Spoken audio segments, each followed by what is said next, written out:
14 billion euros a year. That's how much territorial supply constraints cost European consumers.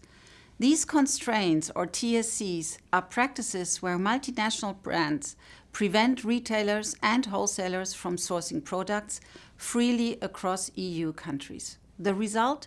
Higher prices, less choice, and a fragmented single market.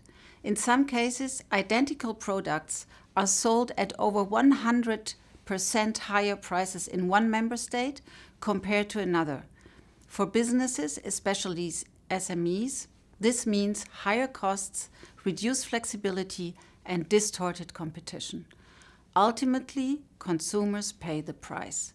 The European Economic and Social Committee warns that allowing the single market to remain fragmented is economically unsustainable.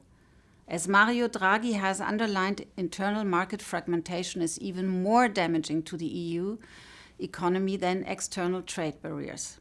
So what do we propose? First, member states must stop adding national rules that renationalise sourcing markets. Instead, they should remove unjustified barriers to cross-border trade, such as certain labeling requirements, while still protecting consumers with innovation-friendly solutions like QR codes.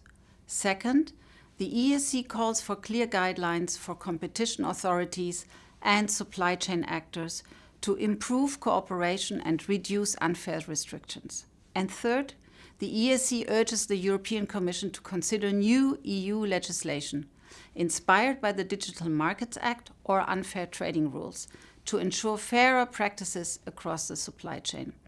Tackling TSCs is therefore not only a consumer issue, but a strategic economic priority for Europe. A stronger, more integrated single market is essential for Europe's competitiveness and long-term growth.